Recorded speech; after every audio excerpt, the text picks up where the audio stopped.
is a crime problem out there. Yes? Yes. Raise hands, okay? If you didn't raise your hand, you're the criminals, okay? So let's be clear. But one of the things that I'm honored with is to be able to share this information that really helps people, because we've got two options. I can share information that will keep you out of a crime situation, and that's always my first goal. Second goal is, because there are no guarantees, yeah? So what do you do in the event you find yourself in a crime situation? Because we're all about prevention. The police officers are after the fact. That's too late. So we want you all educated and prepared now as you walk out these doors, so you absolutely know what to do if in the event you find yourself in a crime situation. A lot of times people say, well, Brenda, what do the criminals look like? So I would ask you, what do the criminals look like? Anybody, everybody, yeah? So the flip side of that coin is, when you think about victims of crime, everybody has a very preconceived idea about what the perfect victim looks like. So what I want you to do right now is point one finger to the ceiling, right now please, if you would. And on the count of three, I want you to point to the next person in this room that you think best represents a victim of a crime, okay? So on the count of 3, point, right? 1, 2, 3, point! I have been. Okay, super, excellent. I'll do it like this now. Awesome. Okay, put your hands down, that's fine. Who do you think is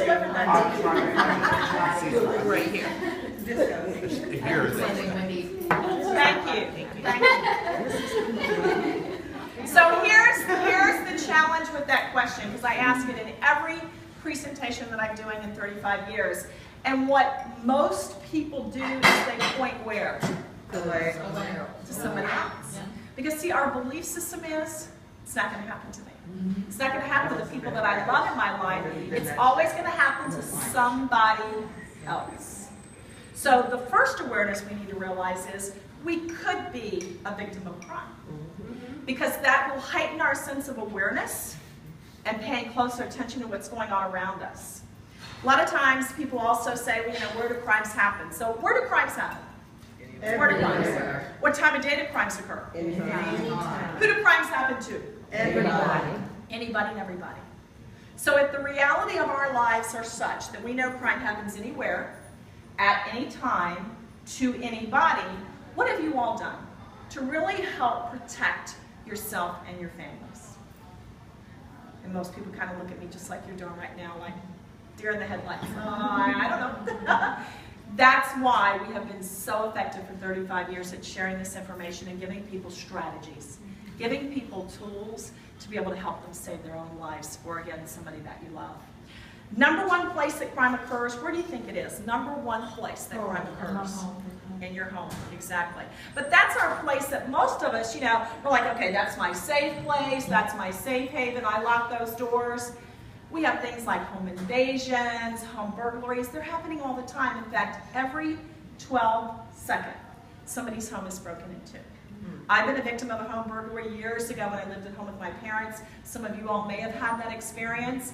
Again, what is it? And why do criminals choose one home or another, or choose one person over another? And we have found consistently for all of these years, 35 years, 3 things. Criminals are always looking for somebody who is quick to get to, somebody who is easy to get to, and somebody who represents little to no risk of them getting caught. So what we've got to do is flip that around and make ourselves incredibly risky to the criminals. Because if we pose a risk to the criminal of getting caught, what are they going to do?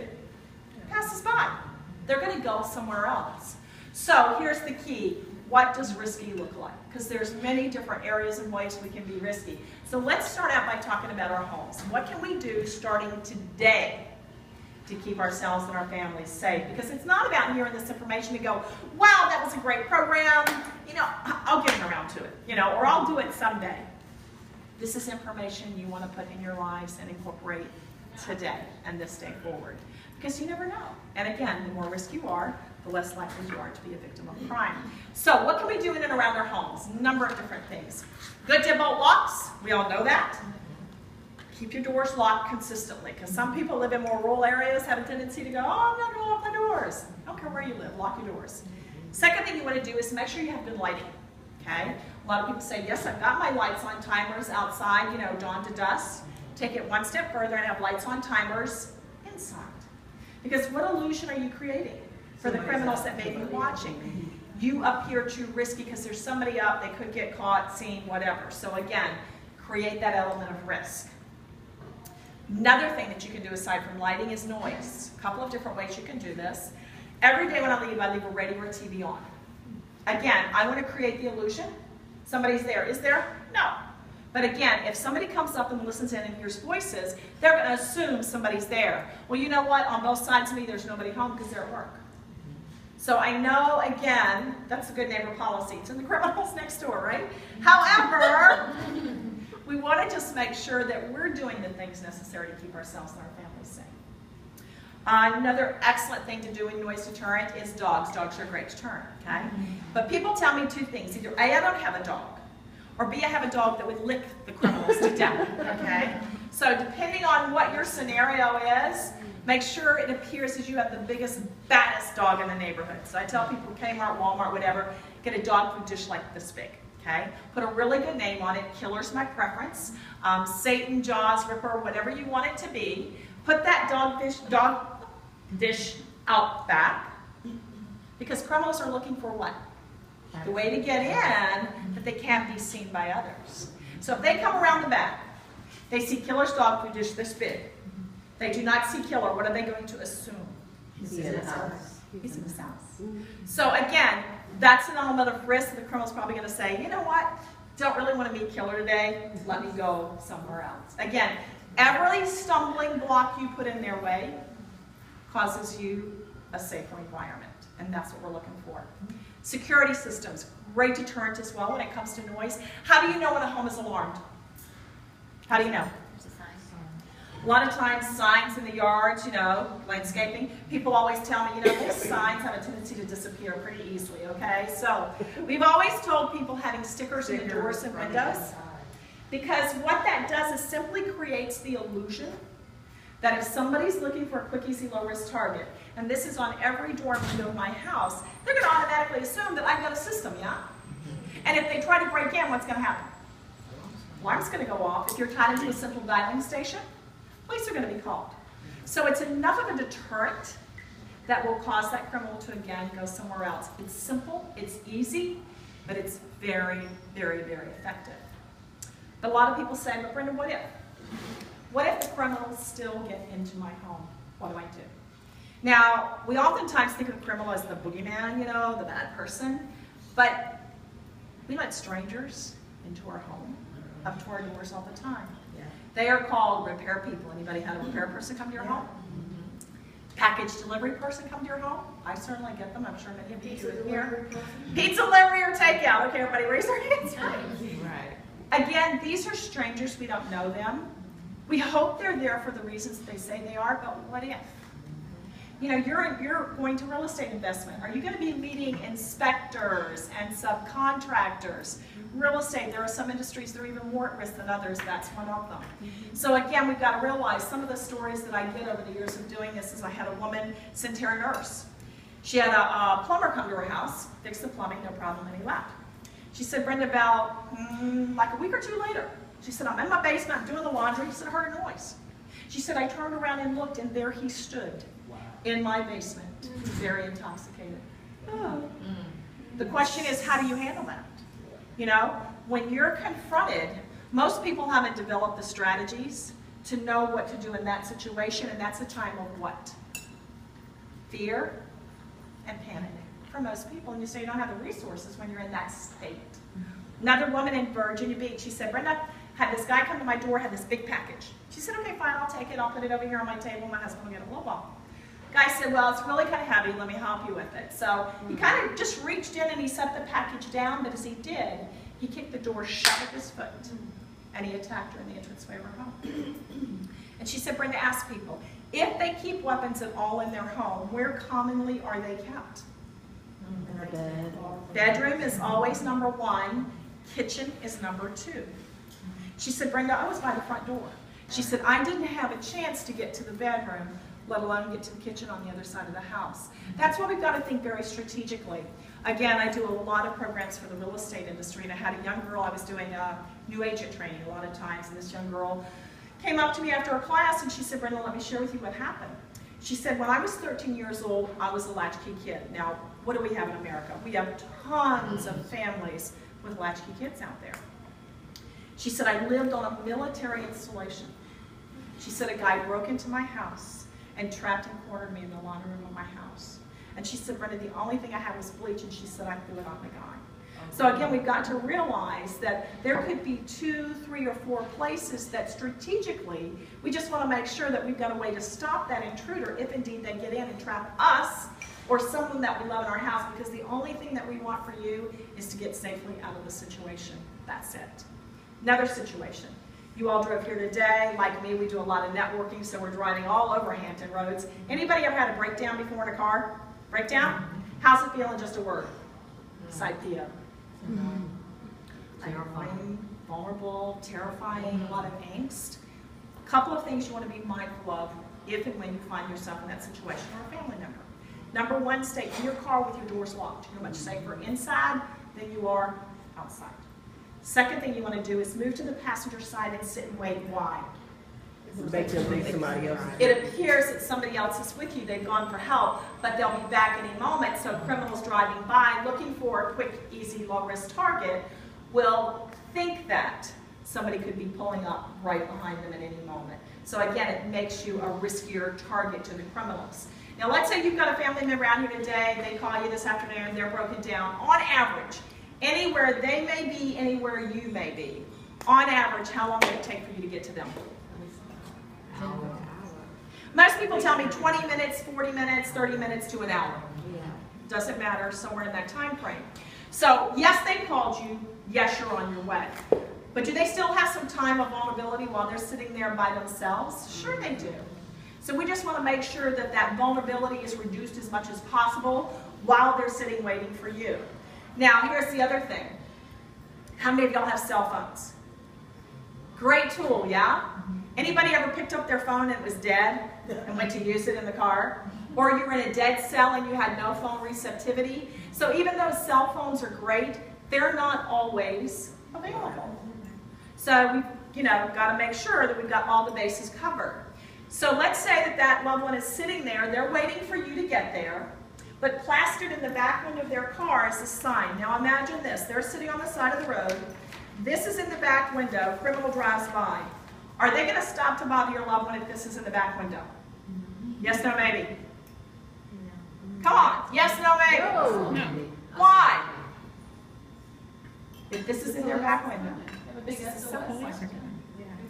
Because they assume the police have already been called. Why would they want to pull up behind your loved one with this plaster on the back window, knowing that any second the cops could pull up behind them? As I do this program over the years, I have a lot of people that have been in my programs repeatedly. And I had a woman not too long ago, she came up, she's like, oh, let me share my call police sign story with you. She said, I was coming home from Adelaide or somewhere like that, 5:30 in the afternoon after work, her car broke down and it was dark because it was in the wintertime. She said, I went to use my cell phone, battery's dead. So she said, all right, here was my test. I timed it. I put it in my back window because I wanted to see how long it would take for somebody else to make the call and send for help. And she said, 5 minutes. Police officer arrived, and she's like, Brenda, the guy said, lady, please do me a favor. Take the sign out of your window because you jammed every phone circuit in this area. Was that a good thing? Wow. Absolutely, because we want to make sure that we get safe help as quickly as possible, but I always add, can you always trust somebody in uniform? No. No. You've heard the stories, so we still have to be careful. Let's look at another situation. Let's say you're walking out here today, stopping at the grocery store, going to a networking event tonight, doing a one-on-one, whatever it is. You're going from the parking lot into the building, and somebody confronts you. What would you do if somebody came up from behind and grabbed you like this right now? What would you do? Headbutt. Headbutt. Get that a lot. What else? Elbow. Get that a lot. Eyes. Get that a lot. What else are you going to do? Scream. What are you going to scream? Help. Fire. Help? Fire? You used to tell people years, yell fire. People love a good fire and they'll drive miles to see a good fire, okay? But we always try to keep current with the situations at hand. Think about this. Let's say there are people around you, okay? You're in a parking lot. If you're out there and you're going, help, right, police! What are most people going to do? They're going to like go the opposite way. Why? They don't want to They don't want to get involved for two reasons. A, they don't want to become a victim, but they don't want the liability of your situation. I had a woman going into a public building, her and her husband, Virginia Beach Boulevard, right there around Great Neck, something like that. And the guy was meeting a significant other outside in the parking lot. So the husband went over to help this young girl, and the wife told me within about 3 months they had her husband in court suing him for getting involved in their domestic violence situation. So do we live in a very litigious society? People will sue you for anything. So if you're in a situation like this, and you think somebody is within earshot of you, you may want to consider yelling, help, call 911. I'm being mugged, raped, whatever the situation is, because as people are leaving you, they at least know to pick up the phone and make a call for you, as opposed to coming and getting involved with you. So just be strategic when you're using that strategy to get you out of that situation. But let's say there's nobody around. You can yell and scream all day long and there is nobody around. What are you going to do then? I heard the fingers, I heard headbutt. What else are some of y'all going to do? Somebody comes up from behind and grabs you like that. Kick them, okay? Anything else? Whatever you have in your hands, use as a weapon. Use as a weapon? Yes. Okay. Keys, whatever? Absolutely. Let's do a role play. Come here, let's play. Me? Yeah. We're going to give her indoctrination into our group, right? So you said the keys, yeah? Okay. So rule number 1 is don't hurt the speaker, okay? Okay. All right. So here's the deal. If I'm a criminal, the greatest weapon that the criminal has against you and I is not a gun, it's not a knife, it's the element of surprise every time. And how oftentimes are we walking to our car, we got a cell phone in our hands, and we're talking, texting, or whatever. Be really careful going to and from cars, because that's the time when you're the most vulnerable, and if somebody's watching you, that would be an easy time to get you because you were totally unaware. But again, in this situation, most people tell me if somebody came up from behind and grabbed me like this, I'd probably either elbow like this or I just kind of bring my arms up like this so I could try to break free of the hold and take off, right? Does that make sense to everybody? Okay, so what I want you to do is follow your fist up, bend at the elbow, come back on the count of 3, but remember, do not hurt, okay? This is just role play, all right? So count of 3, come back. 1, 2, 3, come back.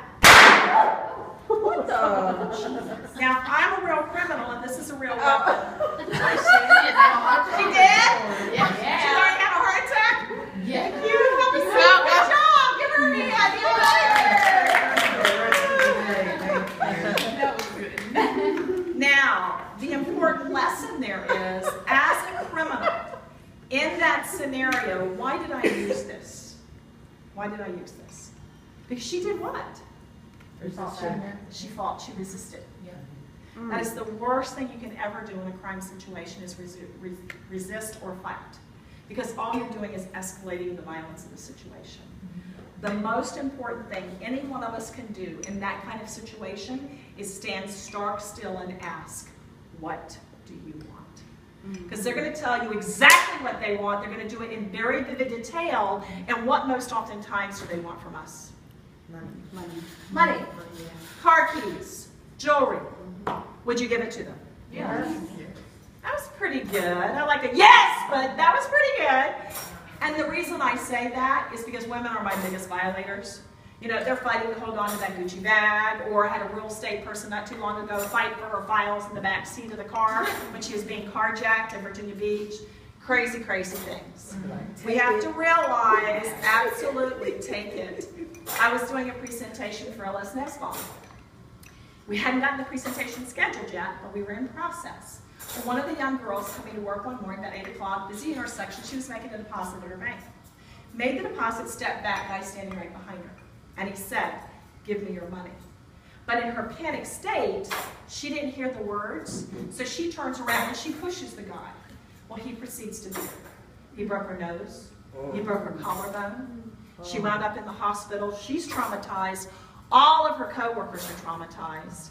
And I got to do the program like 2 weeks later. She came up to me after that program and tears were just streaming down her face. And she said, Brenda, if I had only been in this program prior to that event, my outcome would have been totally different. Because all she had to say was, my keys are in the ignition, my purse is on the front seat. Take it. Because remember, he said, give me your money. That's all he wanted. But in that state of panic, we don't always hear, and so she took a simple property crime and turned it into a violent crime based on how she responded in that situation. Again, she had no prior knowledge. She did the best that she could do.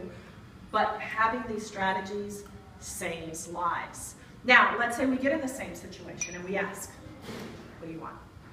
And they go, you know what, I don't want your car keys, I don't want your pocketbook, I don't want your jewelry, but this time, I want you. What are you going to do? We're talking about the crime of rape or sexual assault. What are you going to do? That's what a lot of people say, I'm going to fight. That's what I fight, right? No, it's not.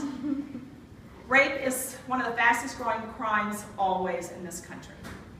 And the problem is that it happens to men, it happens to women most notably, it happens to our children, it happens to seniors, and it happens to the disabled.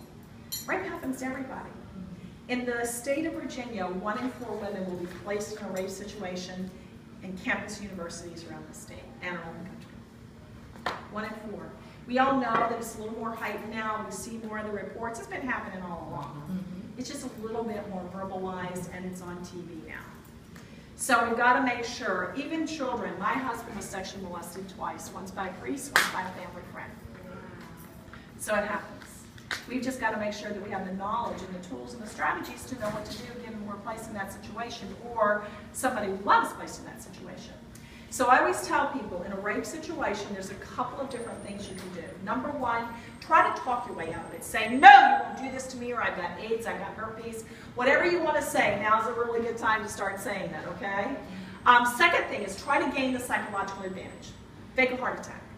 Act like you're having a seizure, act like you're fainting, release all your bodily functions one time. Most people say that.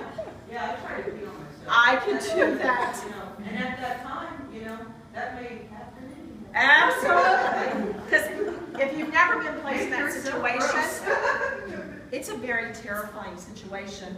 But like Jenna said, you want to degrade yourself so that jerk doesn't have to do it for you. And some people say, okay, talking one thing, gaining the psychological advantage, again, any one of those things. I had one woman, she was in a secluded area, she dropped all 4, started mooing like a cow, and the guy's like, are you kidding me? But guess what? He took off.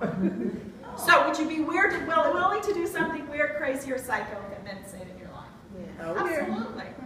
But you have to have the strategies here first before you know how to do them out there, because it doesn't just come instinctively, automatically, most of the time. So, people say, what if? What if fighting is my only alternative? Talking, psychological advantage, none of those work.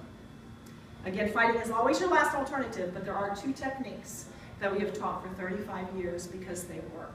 I have never once, in all my career of doing this, ever had somebody come to me and say the strategies and tools that you recommend do not work. Not once.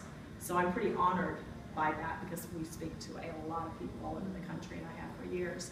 So, fighting. If you choose to fight, there's only 2 fighting techniques that we recommend. And the reason being is, a fighting technique must meet 3 criteria. Number 1, it's got to be easy enough for anybody to do. If you start to do it and you find you can't, you don't want to overcommit yourself, escalate the violence, and then make it much worse when you've got to back it off. And thirdly, when you do a fighting technique, how quickly do you want to take them down? Instantaneously. No other options will do. So, first one is called the thumbs to eyeball push. Here's what happens. In a rape situation, the first thing that a rapist expects you to do is to what? To kick them or knee them, right? But all they're going to do is grab your knee or your ankle, flip you on your back, and that's the last place you want to be in a rape situation. So what you're going to do is use a strategy called act as if. Act as if you've given in. Say, okay, fine, let's just get it over with. Because your goal is to take your hands, go up their arms, up their shoulders, because what you're trying to do is get these 2 fingers right there on their temples. You know, stroke their hair, you know, act like you're getting into it, right? I usually have a guy up here, so it works a lot better. Usually the boss is up here, okay? So then what you want to do is when your hands are up there on their temples, all you've got to do is take your thumbs and push off on the eyeballs as hard as you possibly can. Now, what do you think that's going to do to that person? It's just going to temporarily blind them, giving you the opportunity to what? Right. The nice thing is, let's say you get your hands up here, you're kind of going along with, and you're like, oh God, there's no way, I can't do that. Well, number one, think about where you are first. But if that's not the best strategy for you, second fighting technique, everybody can do it. It's called a testicle jerk. Any questions? I call it monkey grabs a peach. Testicle jerk. Here's how it works. At some point in time, the rapist has to expose himself, yeah? When they do, grab hold of a testicle, remember he's got a spare, grab the other, squeeze, twist, and jerk as hard as you possibly can. I can promise you, every male in my program goes, can you do the thumbs to eyeball first? But every woman in my class is like, oh, testicle jerk, I got it made, I can do that one. But here's the thing. Even though we like to laugh and have a little bit of fun, we don't just want to misunderstand that rape is a serious, serious crime. It's a devastating crime. And most women, it takes a lifetime and then some to manage through it. However, these two techniques have worked so effectively. I had a woman, she was in Oceana. She was in a reserve unit I was doing down there, 300, 500 in an auditorium. She saw me like about 2 or 3 months later out in Chesapeake, and she recognized me. She came up and she's like, you're not going to believe this, but you saved my life. And I said, what happened? She said, 2 weeks after I was in your presentation, I was placed in a gang rape situation. But she got this really big smile on her face, and she said, you know the testicle jerk? It works. She said, I wiped the guy out. The others took off running. Somebody was alerted, police was called, and that guy was arrested. Yeah. That's the outcome that we want for people to have given being placed in that situation. And again, it's not a matter of if, it's just a matter of when. Again, 1 in 7 women will be placed in a situation of sexual assault at some point in time in their lifetime. I was placed in a situation when I was at home many, many years ago. Somebody had married into our house, into our home and our family. Fortunately, I was able to talk my way out of it, and he just left. I was like, yeah, this isn't gonna happen, just get the hell out of here. However, it's always not like that, so we've got to have the other strategies. And a lot of people in closing will always say, well, Brenda, what is the best weapon choice? I mean, everybody's like, what should I use as a weapon? Now, when I say weapon, what do most people think of? Firearms, knives, that type of thing. People don't realize, but most people are killed with their own firearm. The reason being is the emotional commitment that it takes to pick this up and to aim it at another human being. Most of us hesitate that split second, even police officers, and what happens in that moment in time? They take it, turn it, and use it on you. So that's why it's probably not the best alternative in a crime situation for personal safety. Hunting, great, wonderful, but in this scenario, and we all know kids and firearms don't mix. It is a deadly combination, and it happens all too often. That's why for 35 years we've been telling people the best, safest, most effective, non-lethal, non-liable form of protection is a very comprehensive chemical defense spray. But when I say that, what do you think of automatically? Mace. Mace or? Pepper spray, exactly. How many in here have ever carried mace or pepper spray? Anybody? Okay, a lot of people have. The problem is a lack of education, lack of knowledge. Mace is just a brand name. I've got a letter from the president of Mace, and he states, may not work on armed assailants, may take several seconds to work, and may not work on enraged, drugged, or intoxicated individuals. Wow. Great. Isn't that kind of the profile? Yeah. The other thing that a lot of people refer to is pepper spray, pepper gas, same thing. If you know any police officers, they all carry pepper spray. First line of defense for a police officer, but they've also got backup, yeah? My brother-in-law's a white cop in downtown Norfolk, and he was arresting a guy years ago. Guy was not, he was resisting. So Mike got out his pepper gas, hosed the guy down, didn't face the guy one bit, pissed him off, and he fought back, and Mike got hurt slightly in the fight, before backup can get to him. And he's a police officer with a gun there and backup radio on his shoulder. So that's why we do our best to really educate people. Chemical fence sprays by far is the safest if it has 4 very specific ingredients. Number 1, CS tear gas. Who's been in the military here? CS tear gas. You know what that is, Vera. It's a riot control agent. It's been used by the government for probably 80 years now. It's very safe. It's very effective. You see it most oftentimes in crowd control, crowd dispersement. CS tear gas, number 1. OC, oleoresin capsicum, basically ground up cayenne peppers like you cook with. I have a lot of people who are walkers or joggers or cyclists that always want something protection from dogs and other things like that. Really, really, really effective on dogs. Will not hurt them, but very effective on them to stop them. Third thing is ultraviolet dye. Why do you think that's so important in ultraviolet dye? You want to be able to mark your assailant for up to 48 hours or 4 strong bathings. And the nice thing is with a UV dye, well, they know it's on their skin. UV dye, no. But you put them under black light, what's going to happen? They're going to glow. And I will tell you, in a court of law in America today, if you don't have evidence, can you bring a conviction? If it's just your word against theirs, so oftentimes they won't. That's why it's very, very important to have evidence to be able to actually bring a conviction and have it stick. Fourth thing is solvent base. Solvent base means it's going to strip the oils off the skin, expose the nerve endings, and drop them instantaneously. Wow. And remember, you don't want there to be any lifetime, because why? They could get pissed and then they could turn around and you've only escalated the violence of the situation. So you've got to make sure you take them down instantaneously. The other thing with a weapon is only good if, what? You know how to use it? It's in your possession. It's in your possession. So you can't, you can reach it in your possession, but you can't go, wait just a second, I got something, I'll be right back. So when you're walking to your car, always have, obviously, your keys in your hand, but you also have your weapon. My weapon has not left my side in 35 years. Now, if somebody sees me walk into my car, my keys are in my hand, and they see my weapon, do you think I'm an easy target? No.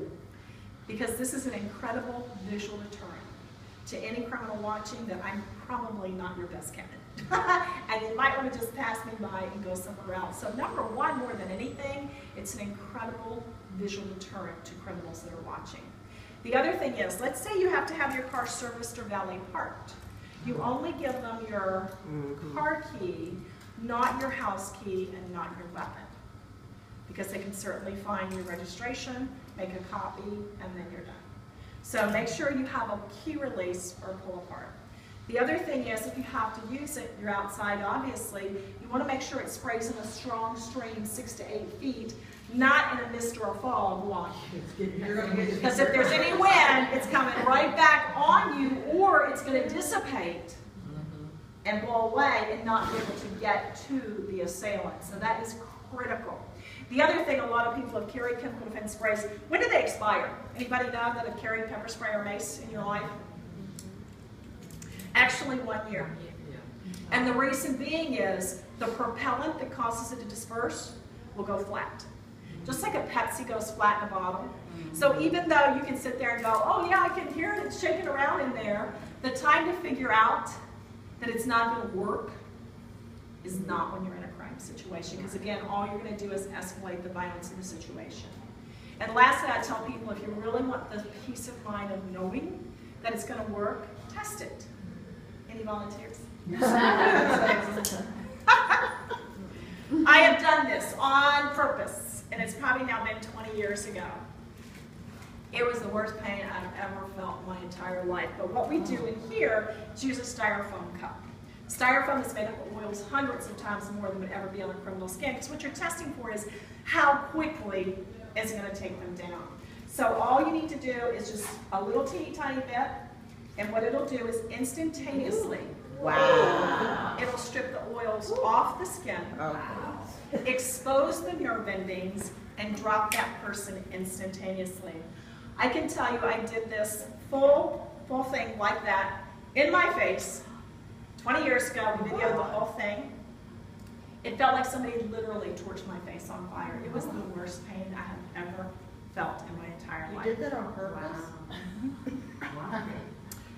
Because people say, what does it feel like?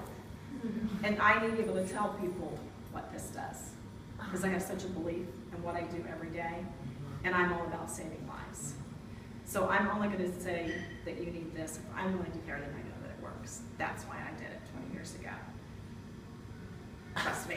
I'll never do it again. But my eyes involuntarily slammed shut. And why is that important? Because the criminals can't see as you get away. You hyperventilate, feel like you're suffocating, can't get your breath. I was literally incapacitated for about 20 to 30 minutes. But the nice thing is, my skin wasn't scarred and my eyes weren't damaged. You see, you got to make sure that your weapon is safe, so it's not going to hurt or harm you or the other person, but at the same time allows you the ability to get out of that situation. Absolutely. So I tell people, you know, the best weapon that we have is right here. It's our ability to put these strategies in place, to know what we're going to do, to know what our family members are going to do, so that when we are presented with a situation, we know exactly the best strategy to get out of that situation. So how many of you learned something here today that you think could save your life? Again, best weapon we have is right here. Any questions? Questions or comments? What Questions? about a